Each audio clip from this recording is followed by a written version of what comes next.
Assalamualaikum warahmatullahi wabarakatuh. Waalaikumsalam. Alhamdulillahirabbil alamin. Wassalatu wassalamu ala asrofil anbiya'i sayyidina wa maulana Muhammadin wa ala alihi wa sahbihi ajma'in. Amma ba'du. Bapak dan Ibu sedang sholat maghrib jamaah, insyaallah sama-sama diberkati Allah Subhanahu wa taala. Kemudian kita selalu senantiasa memanjatkan puji dan syukur Allah Subhanahu wa taala yang mana dengan saat ini kita semua telah diberi nikmat oleh Allah, terutama nikmat panjang umur, nikmat sehat walafiat, nikmat iman, nikmat Islam, sehingga dengan nikmat tersebut kita masih dapat melaksanakan perintah yaitu sholat maghrib berjamaah. Allahumma sholli ala sayyidina Muhammad wa ala sayyidina Muhammad. Salawat Islam mensampaikan kepada kita Nabi besar Muhammad sallallahu alaihi wasallam yang mana kita selaku umat istiqomah dalam menjalankan sunnah-sunnahnya, mudah-mudahan dapatkan syafaat di hari akhir. Amin ya rabbal alamin. Bapak dan Ibu yang sama-sama dimuliakan Allah Subhanahu wa taala. Sebagaimana biasanya tiap hari malam kita mudah-mudahan dengan taklim ini dapat meningkatkan keimanan kita kepada Allah Subhanahu wa taala. Tapi sebelum mereka kita tujukan untuk kedua kita baik yang masih hidup maupun yang telah dahulu kita, dan wabil khusus untuk jamaah taklim masih darurat taklim. Mudah-mudahan berbarokah dari Allah Subhanahu wa taala. Ini barakati kubul Quran al-Fatihah. Bismillahirrahmanirrahim. Alhamdulillahirabbil alamin arrahmanir rahim maliki yaumiddin. Iyyaka na'budu wa iyyaka nasta'in ihdinas siratal mustaqim siratal ladzina an'amta 'alaihim ghairil maghdubi 'alaihim waladdallin. Waktu Isya jam 7 kurang 1 menit saja kurang kan jam berkan. Oke, ini kita aja.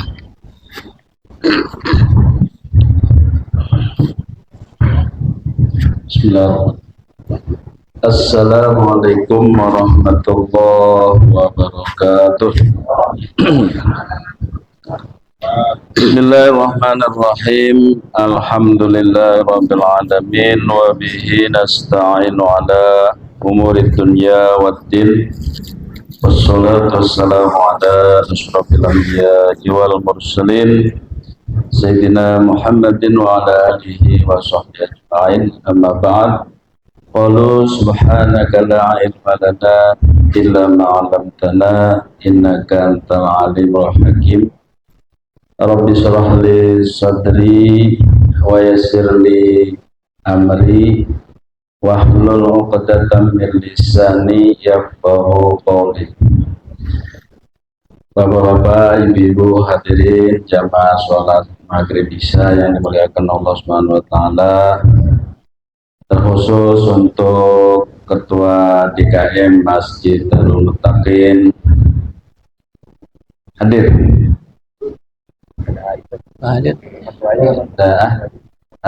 Dan sebeserta jajaran semua para ustadz, para tokoh masyarakat. Mari kita awali ta'lim kita dengan baca Al-Quran suratul Fatihah ila hadratin Nabi Mustafa Sayyidina Muhammad sallallahu alaihi wasallam wa ala alihi wa sahbihi wa dzurriyyatihi al-Fatihah. A'udzu billahi minasyaitonir rajim. Bismillahirrahmanirrahim. Alhamdulillahi rabbil alamin arrahmanir rahim maliki yaumiddin. Iyyaka na'budu wa iyyaka nasta'in. Ihdinas siratal mustaqim. Siratal ladzina an'amta 'alaihim ghairil maghdubi 'alaihim waladdallin. Amin. Dan terkhusus untuk Ananda Muhammad Firdaus yang telah meninggal dunia Allah lebih sayang sepertinya. Mudah-mudahan almarhum Ananda Muhammad Firdaus diampuni segala dosanya, ditempatkan di surganya Allah Subhanahu wa taala. Lahul Fatihah. A'udzubillahi minasyaitonir rajim. Bismillahirrahmanirrahim. Alhamdulillahirabbil alamin. Arrahmanir rahim. Maliki yaumiddin. Iyyaka na'budu wa iyyaka nasta'in. Ihdinas siratal mustaqim. Shiratal ladzina an'amta 'alaihim ghairil maghdubi 'alaihim waladdallin. Amin. Waghfir lana wa liwalidayna. Nanti habis sisa ada tahlilan, Pak. Abdul Rahman apa tuh? Ada dua. Ada dua. Nanti Bapak di sini. Justru itu tadinya habis sisa ini pengen ikut, Bah. Cuman ada yang masuk Islam. Oh, iya. Saya bawa datanya. Tadinya minta habis maghrib, saya minta saya ngisi di sini. Insya Allah malam tadinya pengen ikut, Pak. Mau ada yang masuk Islam di Masjid Darussalam, terus masuk sini dikit sana. Kang Faikin nungguin habis sisa. Ya, iya. Beliau melalui udah bikin, udah saya print itu. Ya, oke, kita kajian ini kajian fikih ya, Pak. Jadi tematis saja.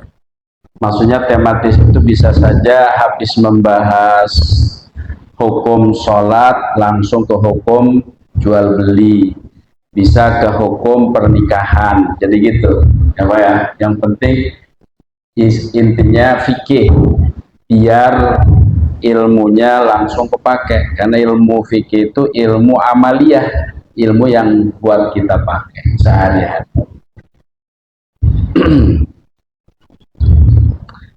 Kita sekarang membahas tentang khusyuk dalam sholat. I'lam annal khusyu'a fis sholat sunnatun muakkadatun. Ketahuilah bahwa khusyuk dalam sholat itu hukumnya sunnah muakkadah, sunnah yang sangat dianjurkan. Tetapi yang namanya khusyuk itu perbuatan hati, betul ya Pak? Bagaimana suasana batin kita supaya khusyuk dalam sholat? Itu nggak gampang, butuh perangkat-perangkat yang lainnya, ya. Di antaranya makanan kita harus halal. Itu pengaruh, Pak, pengaruh.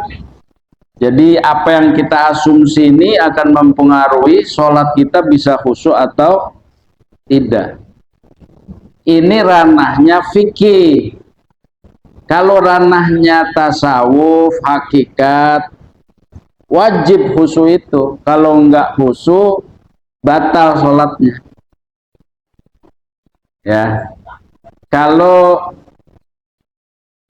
Ibnu Athaillah menyontohkan sholat itu ibaratnya ketika kita sholat, maka kita seperti berkuda di lapangan, apa lapangan kuda namanya Pak?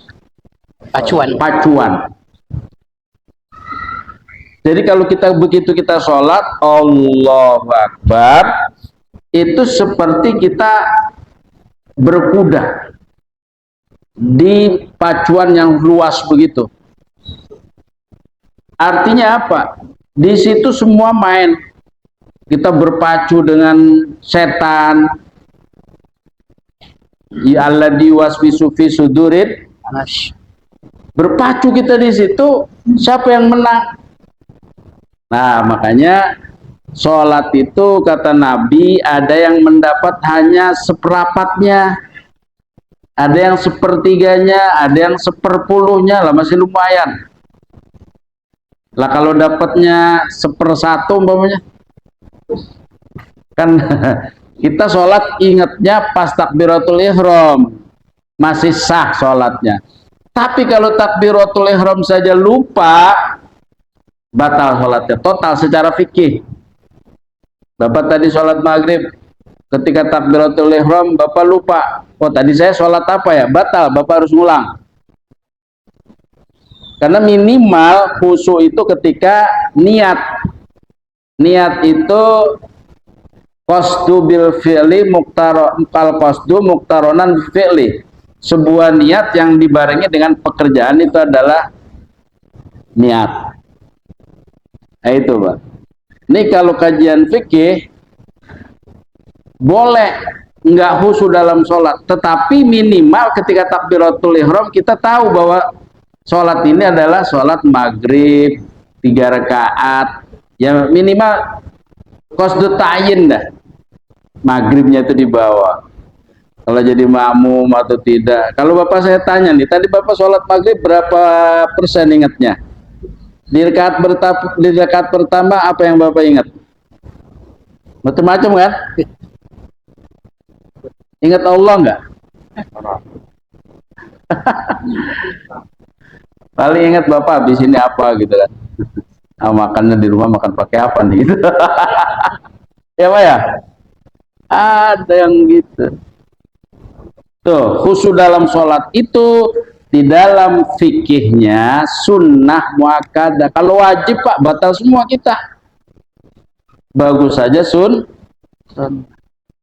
Tapi menurut ahli tasawuf ya wajib. Kalau dia sholatnya nggak khusyuk, dianggap belum sholat atau batal. Nah tadi tuh Ibnu Athaillah mencontohkannya ketika kita masuk dalam sholat takbiratul ihram Allahu Akbar, seperti kita, kata Ibnu Athaillah, berpacu pakai kuda, semua saling kejar mengejar, semua saling cari tempat di situ. Makanya Bapak, ya saya itu kalau sholat sendiri Pak, kalau sholat sendiri 10 kali, itu 5 kali itu lupa.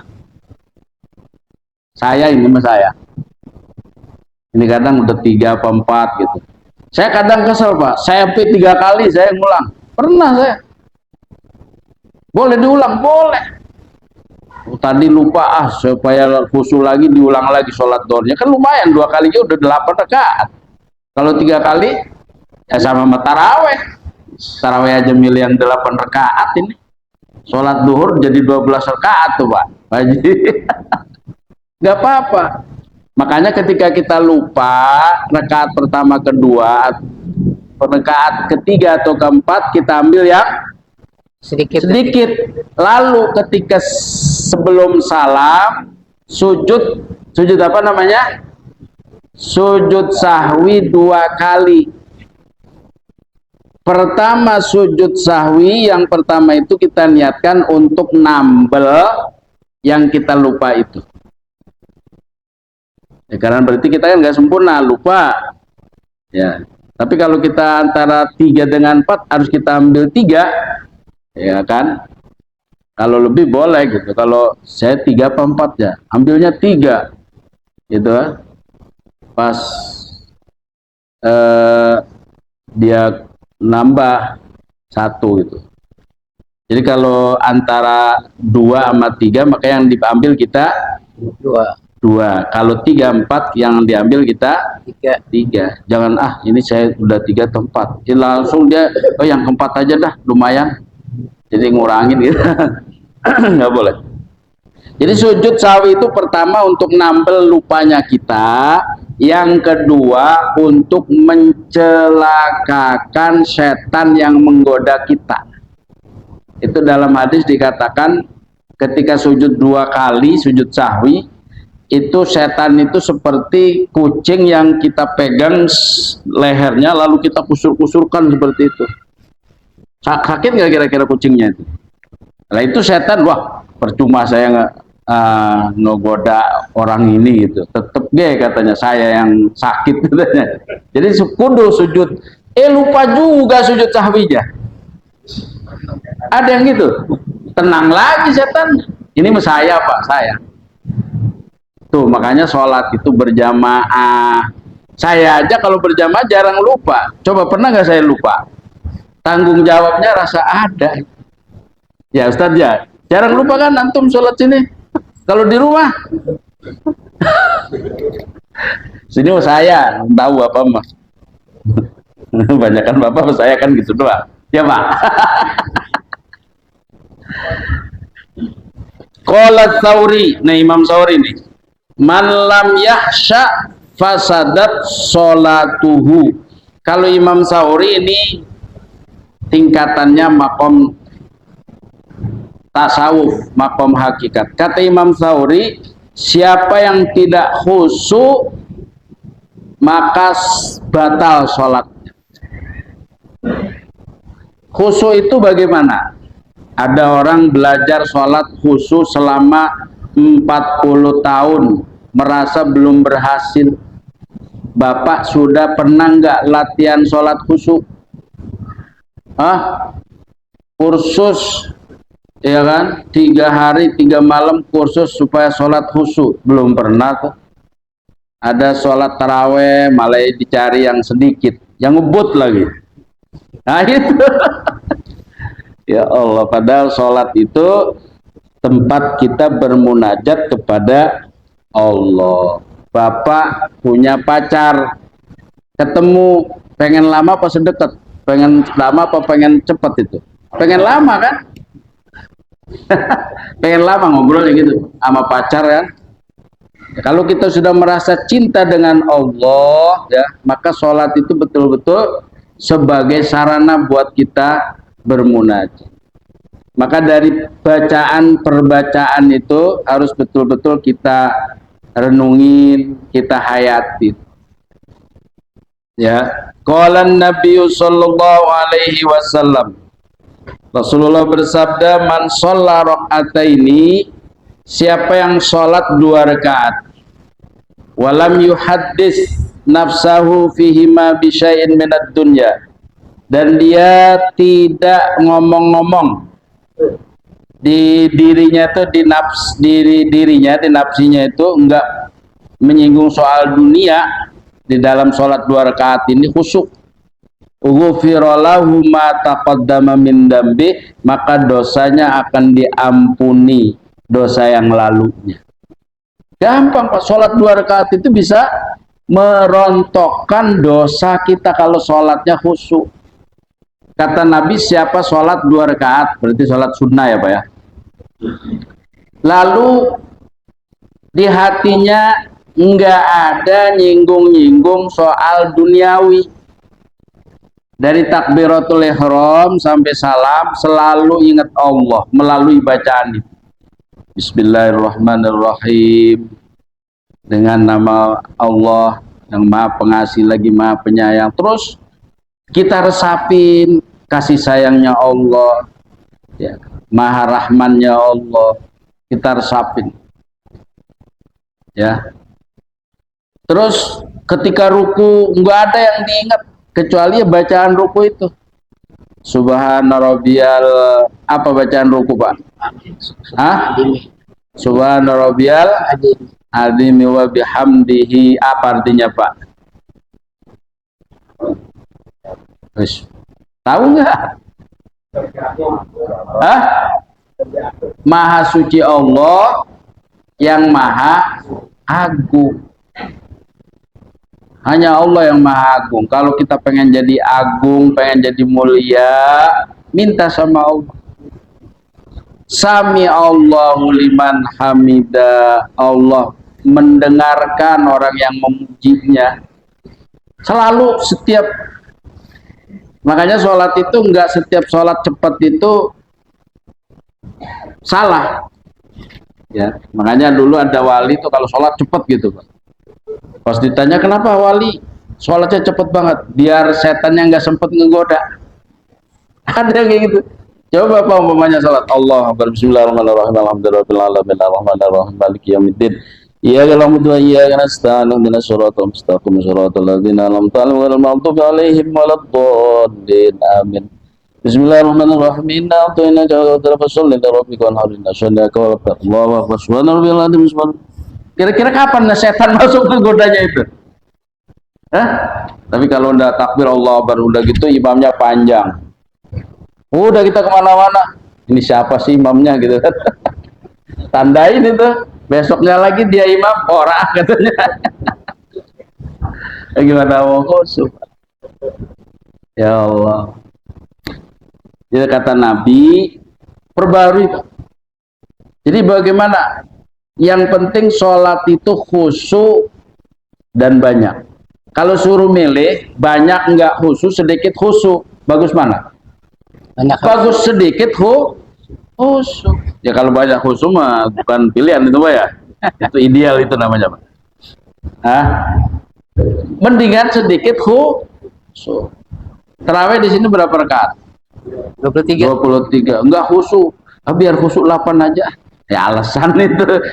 Yang 23 aja enggak khusyuk apalagi ya 8 gitu aja lah itu. Kalau 28 enggak khusyuk naik 23. Enggak khusyuk naik 36. Itu namanya tanda khusyuk itu. Iya Pak? Setuju Pak ya?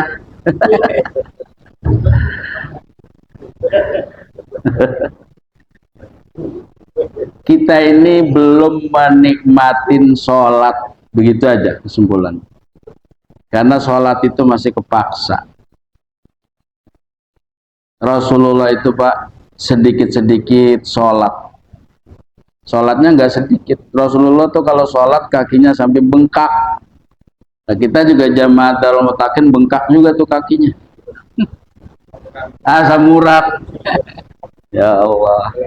Seleo. Iya. Itu hadis rawahul Bukhari wa ghairi. Itu diriwayatkan Imam Bukhari. Sholat apa aja 2 rakaat Bapak?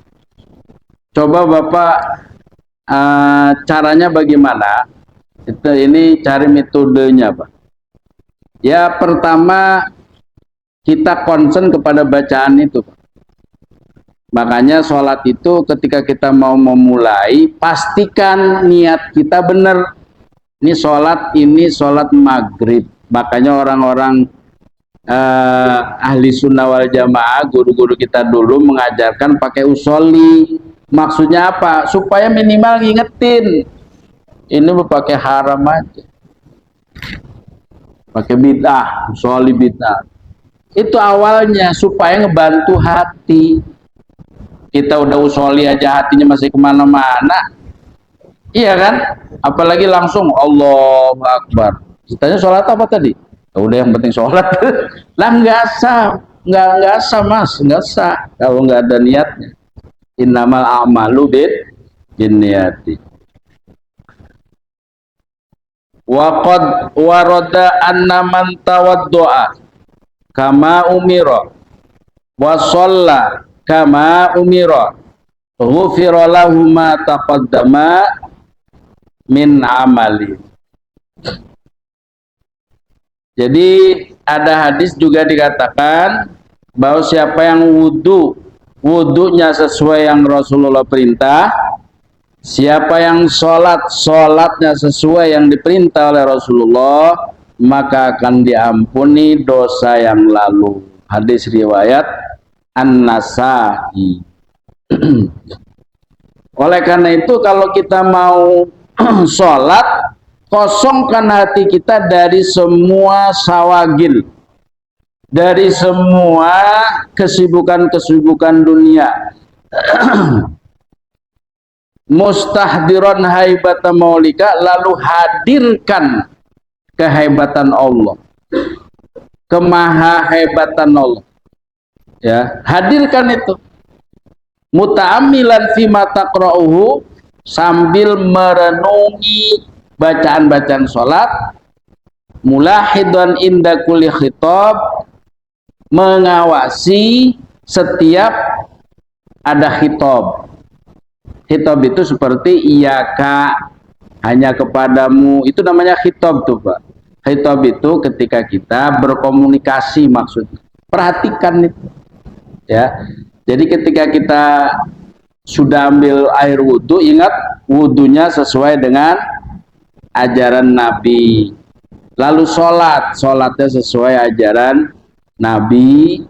Ya, lalu kita sambil memikirkan bacaan, lalu kita menghadirkan tentang kemahabesaran Allah, baru. Makanya kan ada istilahnya begini, kalau kita sholat itu ibaratnya kita lagi ngebuka password, ya maka harus benar nomornya. Kalau salah ya nggak connect. Sebetulnya sekarang ilmu-ilmu yang ada di gadget ini itu gambaran yang Allah berikan untuk manusia, bahwa kita ini kalau kita sudah dekat dengan Allah, maka kita seperti kita punya sinyal tinggi, mau download apa saja cepat, iya kan? Bapak mau download lihat alam gaib, sholat 2 rakaat itu passwordnya, ya kan? Gitu salam, ya Allah berdoa, ya karena masih punya wifi, sinyalnya masih tinggi kan, nyambung. Lah ini HP-nya udah bejot, tahu bejot? Sinyal nggak ada, data orang ada, habis. Bisa connect sama Allah, Error. di bel juga susah, buru-buru mau download SMS juga susah. Itu seperti itu sebetulnya, Pak. Bagaimana koneksitas kita dengan Allah, kita punya sinyal banyak enggak? Nih, sholat itu adalah nomor telepon kita supaya nyambung kepada Allah. Lalu kalau kitanya sudah punya passwordnya benar, sinyalnya bagus, datanya penuh, download apa saja juga cepat. Setuju, Pak? Ini mah download rizki cepat, dikasih oleh Allah rizkinya min ghairi la yahtasib. Jadi kosongkan kesibukan dunia ketika kita mau sholat, lalu hadirkan kemahabesaran Allah. Pikirkan yang kita baca, apa artinya? Perhatikan ketika kita mengucapkan khitab seperti iyyaka na'budu. Itu khitab kita kepada Allah. Hanya kepadamu ya Allah kami beribadah. Ada lagi, Rabbighfirli.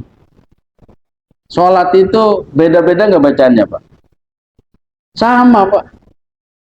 Itulah hebatnya. Kita mengulang bacaan sholat itu sehari semalam 5 kali, Pak. Di setiap rakaatnya, bacaannya itu. Jadi dari sekian diulang berapa kali, ya kita masih belum bisa memahami. Nah itu kita kendalanya di sini. Harus kita pahami semua. Karena sholat itu di samping ubudiyah juga untuk kita tafakuri. Bapak sholat dari awal sampai akhir nggak ngerti maknanya, sah secara fikih, tapi kalau untuk sampai kepada kekhusyuan sulit rasanya gitu.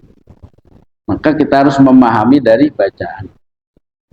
Hanya ketika Sayyidina Ali lagi sholat, rumahnya kebakaran sampai habis ludes, ya sampai Sayyidina Ali diingetin juga nggak kedengeran omongan orang. Pas sudah salam ditanya, "Hai Ali, kenapa kamu lagi sholat? Kami ngasih tahu rumah kamu kebakaran." Beliau apa jawabnya? "Aku disibukkan dengan api neraka sehingga aku lupa dengan api dunia." Kita tingkatan ke situ sih jauh, Pak ya. Tapi kan kita harus berusaha ke sana. Biar kita bagaimana cara menikmati sholat. Ini saya yakin Bapak kita semua di sini merasakan sholat itu nggak sama.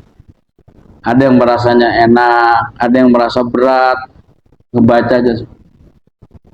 Nah itu perlu kita dilatih. Seperti juga ucapan kita Rabbighfirli, ya Allah ampunilah aku. Hadirkan Allah, lalu apa permintaan kita, karena itu doa. Fa idza raka'ta falahid anna hadzal inhina tawaddu li'azamati. Ketika kita ruku, Pak, perhatikan bahwa ketika ruku itu adalah wujud daripada mengagungkan diri kita kepada Allah. Ya kan? Ketika ruku tuh. Makanya orang kalau mau menghormat orang lain, nunduknya nggak boleh lebih dari ruku, haram. Ya, kalau begini aja orang Jepang itu aritoga gitu ya, Pak ya. Hah? Apa? Iya, mengudung gini.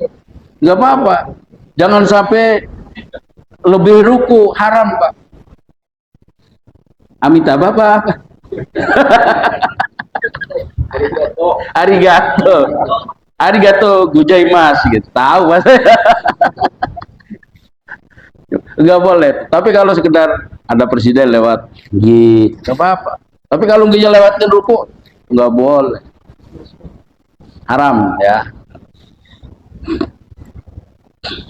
Wa idza sajadta faqsid bidzalika sujud ziyadatan tadallul bainati. Kalau ketika kita sujud melebihi ketika hormat kepada Allah daripada ruku.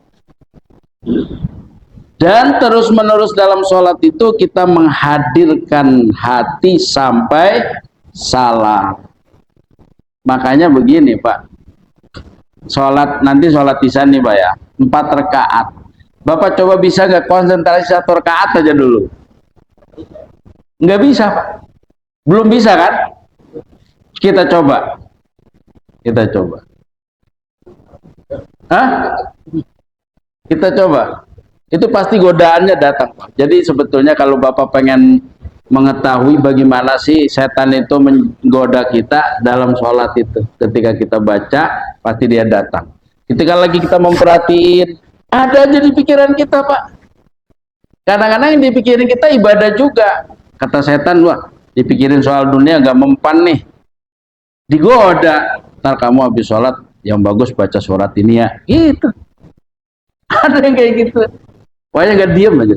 Tidak diam. Selalu dan selalu. Makanya kita harus selalu mengingat Allah. Kayak sinyal, Pak. Kalau sinyal putus dikit, nggak bisa, nggak nyambung.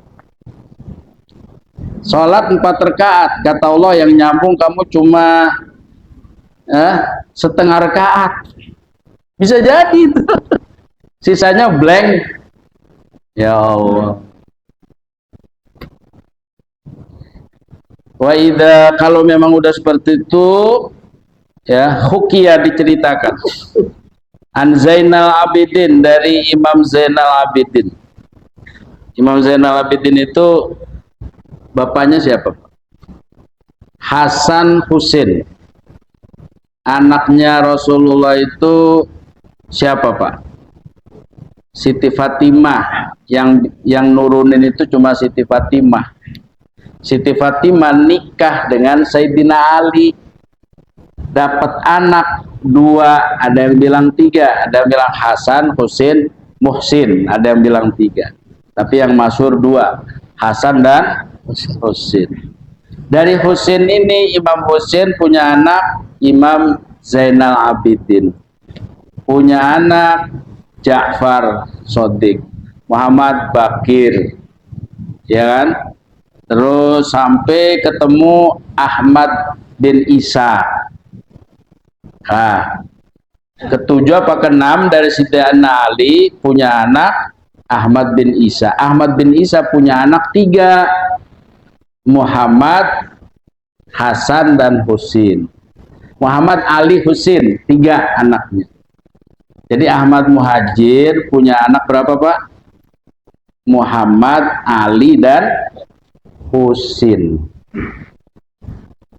Nah, tapi menurut Habib punya anak Ubaidillah.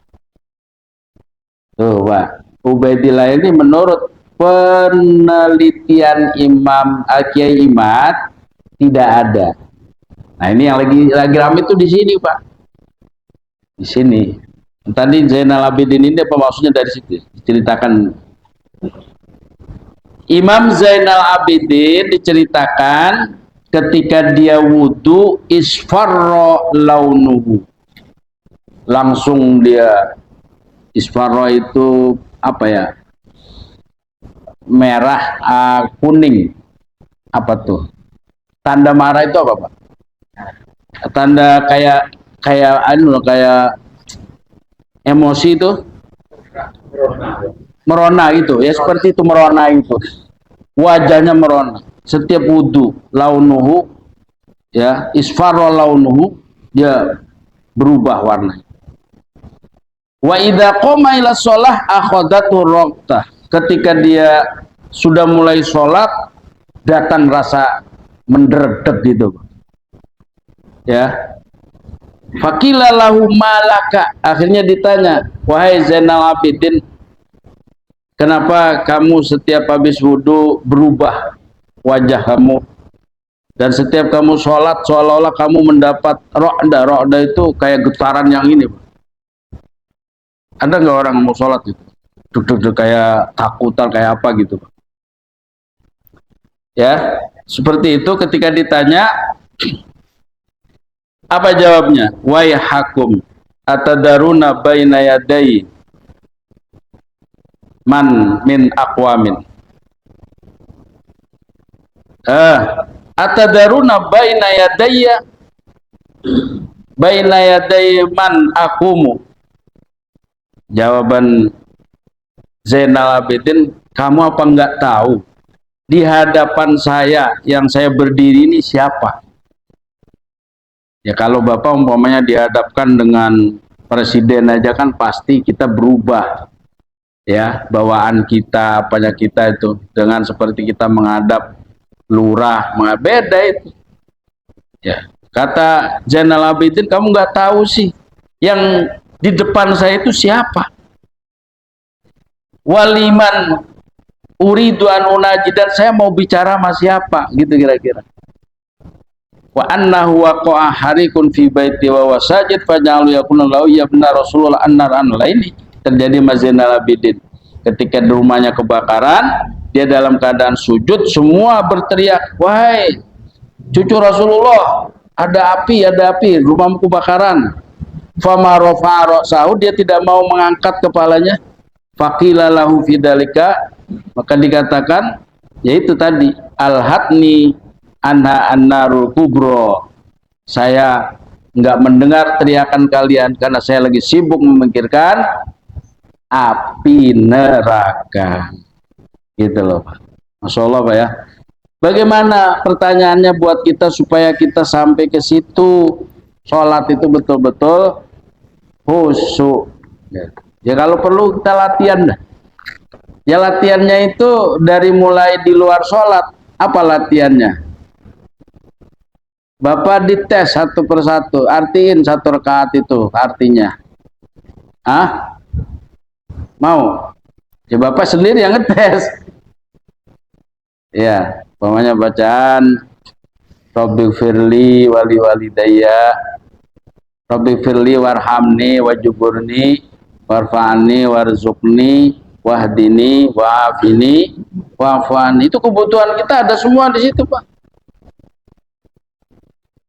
Mulutnya mau kemana, hatinya ke kemana.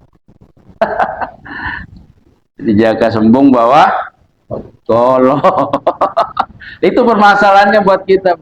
Kenapa selama ini sholat tidak terlalu bermakna buat kita? Karena kita sendiri belum memahami apa yang ada dalam sholat itu. Monggo ada pertanyaan barangkali.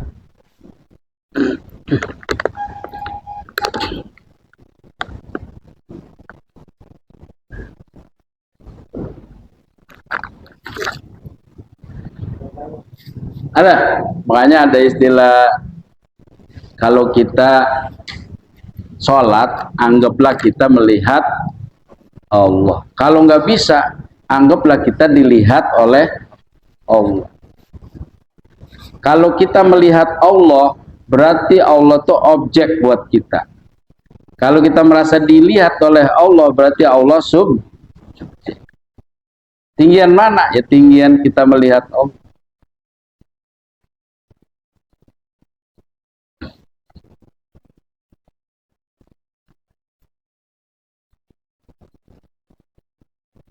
Jadi pertama, sholat biar khusyuk itu anggota badan kita dulu dirapikan, Pak. Pakaiannya, bahwa kita mau menghadap Allah. Makanya disunahkan bawa wangi-wangian, mandi dulu ya kalau masih ada waktu. Dan persiapan seperti itulah akan mengkondisikan keadaan batinia kita, rohani kita. Makanya hanya orang-orang yang punya batinia yang tenang yang bisa beruswah kepada Nabi Muhammad itu. Laqad kana lakum fi Rasulillah uswatun hasanah liman kana yarjullah. Apa sih kondisi batin yang bagus itu? Ya ketika batin kita hanya mengharap ridho Allah. Itu baru bisa kita bawa ke sana. Kita kan tahu semua, Pak ya, Allah Ta'ala menciptakan kita, jin dan manusia hanya untuk ibadah. Maka yang lainnya itu kebutuhan sekunder, kebutuhan primernya adalah ibadah. Tapi kita kadang dibalik itu, ya, sholat menggampang, nomor 2. Ya iya, syahadat dulu kan. Sholat nomor 2. 5 menit lagi, barangkali ada pertanyaan. Belum ada yang tanya ini. Ya, monggo, Pak. Nyambung apa yang barusan sampaikan, memang dilema bagi kita bersama. Sholat ini persoalan kekhusyukan tadi. Memang selama ini saya pribadi, mungkin Bapak juga mengatakan bahwa sholat itu kan sholat kita hanya wajib kita membaca dan juga ruku dan sujud dan tidur sama. Sementara waktu saya yakin bahwa sekian persen itu kebanyakan dunia kita pikirkan, ya kan? Kita dari khusyuk, ya, tiap khusyuk kita hanya sibuk, mungkin kita baca, ya kan? Mungkin ada sebagian saat tahu arti dan tidak tahu arti, hanya sekedar kewajiban membaca dan sekedar untuk rukuk dan sujud tadi. Pertanyaan saya adalah, bagaimana caranya memang kita supaya khusyuk tadi? Kalau khusyuk tadi ada ilmunya lagi, seperti hal tasawuf tadi, syariat, tarikat, ya kan, hakikat dan ma'rifat. Ya, tertinggikan itu, Bos. Ya kan? Karena kalau seperti yang Pak katakan tadi, soal kita ini kalau kita kaji kita tasawuf tadi batal semuanya. Pasti batal semua. Nah, supaya tidak batal ini bagaimana caranya, Ustaz? Ya kan? Bagaimana caranya supaya tidak batal tadi? Ya kan? Karena tasawuf mengatakan apa yang kita lakukan itu batal. Karena kita nggak khusyuk kan ini. Nah, supaya tidak batal dan supaya khusyuk itu bagaimana caranya? Yang simpel saja supaya nggak pusing kita, Ustaz. Ya kan? Malu aja stadion udah tua masalahnya. Jadi kalau jawabannya gampang berarti gampang juga khusyuk. Ya kan itu dua masalahnya, Pak. Supaya nggak lupa. Ya makanya begini, saya kasih analogi yang lain. Khutbah Jumat itu wajibnya adalah bahasa Arab. Maksudnya ketika alhamdulillah baca sholawat gitu kan, harus bahasa Arab.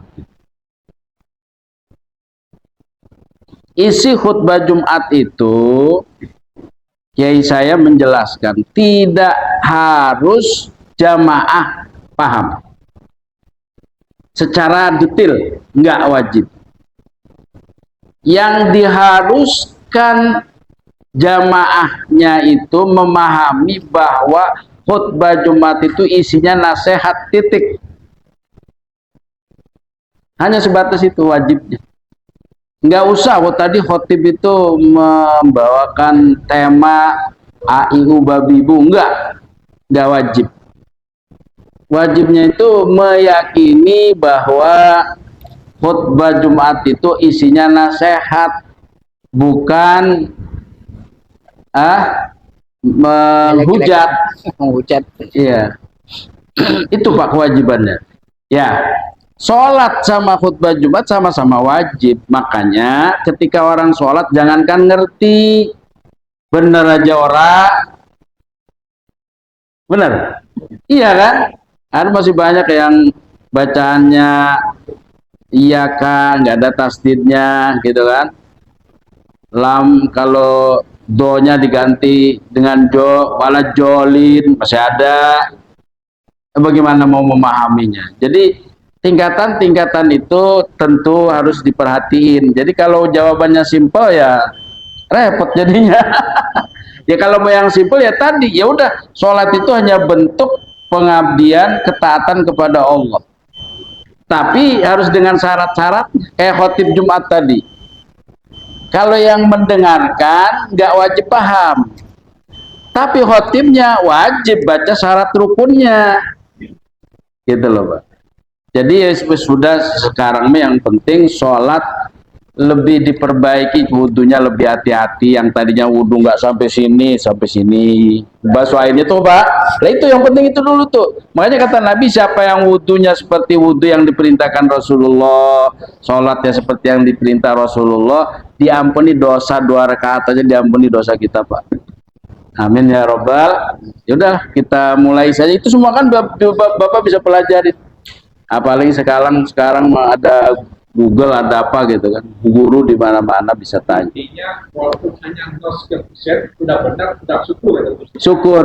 Yang penting kita sholat. Iya. Jadi sholat sesuai dengan perintah. Iya. Karena memang di dalam hati kan tadi. iya, tahapannya seperti itu. Bahkan kalau menurut, makanya kan persoalan ini bisa dipersulit, bisa dipermudah. Kalau menurutnya Gus Baha, pala lu udah pernah nempel sujud aja, gue udah bersyukur katanya. Iya kan? Ya sudah, jangan karena saya nggak bisa khusinin, nggak usah salat lah. Nah ini yang begini yang parah nih. Ya gitu Pak ya. Jadi intinya kita sholat itu adalah ketundukan kita kepada Allah yang harus kita lakukan semaksimal mungkin. Nabi itu sudah mengingatkan Pak, hambaku itu umatku itu, kata Nabi, kalau sholat ya ada kadang dapat seperempatnya, seperlimanya itu. Rasulullah udah tahu itu Pak. Makanya ada fenomena dakwah yang sangat menyejukkan itu yang dilakukan oleh Gus Baha. Kayaknya orang tuh semua gampang buat masuk surga gitu Pak ya. Ya tapi juga Islam itu jangan terlalu dipermudah, jangan dipersulit. Ya sesuai dengan proporsinya. Demikian kurang lebihnya, mohon maaf. Kita tutup dengan baca hamdalah. Alhamdulillahirabbil alamin. Subhanakallahumma bihamdika asyhadu an la ilaha illa anta astaghfiruka wa atubu ilaik. Sekian, wassalamualaikum warahmatullahi wabarakatuh. Waalaikumsalam warahmatullahi wabarakatuh. Demikian tadi Bapak sekalian, mudah-mudahan apa yang telah disampaikan Pak Ustaz ada manfaatnya dan dapat kita ambil untuk bangsa. Wassalamualaikum warahmatullahi wabarakatuh. Waalaikumsalam.